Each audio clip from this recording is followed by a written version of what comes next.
World war one कब, कैसे और क्यों शुरू हुई? यूरोप के वो ममालिक जो आज तालीम याफ्ता, तरक्की याफ्ता और मुअज़्ज़ज़ माने जाते हैं, वो कैसे आपस में कुत्तों की तरह लड़ते थे? वर्ल्ड वार वन, जिसे ग्रेटर वार, ग्लोबल वार या जंग अज़ीम अव्वल भी कहा जाता है, 2 बंदों के कत्ल की वजह से शुरू हुई, लेकिन इसका इख्तिताम 1 करोड़ 80 लाख बंदों की मौत के बाद हुआ। जंगी माहिरीन के मुताबिक इसकी बहुत सी वजूहात हैं, जिसमें 4 सबसे अहम हैं: मिलिटरिज़्म, अलायंस, इंपीरियलिज़्म और नेशनलिज़्म। मिलिट्रिज्म ये एक सोच है कि आप ताकत ज़्यादा है तो आप कुछ भी हासिल कर सकते हैं, आप कमज़ोर को दबा सकते हैं, आप उसे अपनी हर बात मनवा सकते हैं।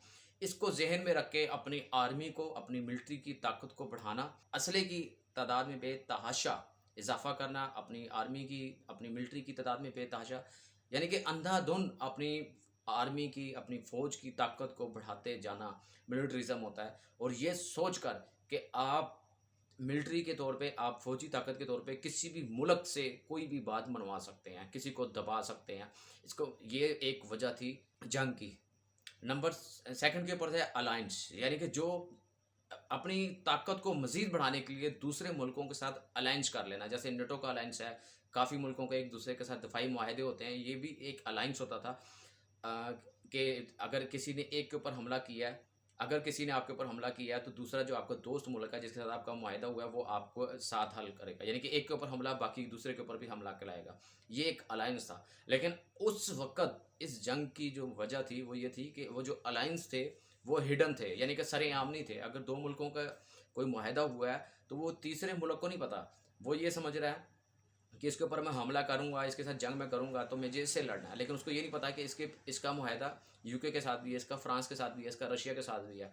यानी कि वो मुल्क जो इस जंग में मुलव्वस नहीं थे, सिर्फ एक मिलिट्री अलायंस की वजह से उनको इस जंग में शामिल होना पड़ता। Number 3, imperialism. इंपीरियलिज्म का मतलब ये होता है यूनाइटेड किंगडम दुनिया के 25% हिस्से के ऊपर काबिज था। यानी कि अफ्रीका, ऑस्ट्रेलिया, कनाडा और ख़ास तौर पे हिंदुस्तान, उस टाइम तो पाकिस्तान था नहीं। 1914 में ये जंग शुरू हुई और 1918 में इसका इख्तिताम हुआ। उस टाइम यहाँ पर जो अंग्रेज़ थे उनकी हुक्मरानी कायम थी, यानी कि हिंदुस्तान, कनाडा, ऑस्ट्रेलिया और अफ्रीका के बहुत सारे मुल्क जो थे वो उनकी कॉलोनियाँ थी, यहाँ पे वो हुकूमत करते थे। इससे पहले क्या होता था, तो इस वक़्त में जो इम्पीरियलिज़्म था उसमें यह था कि आप वहाँ पर जाएँ, अपनी हुकूमत कायम करें एक कॉलोनी की सूरत में, यानी कि वहाँ के जितने भी रिसोर्सेज़ हैं वो आप अपने मुल्क में ले आएँ।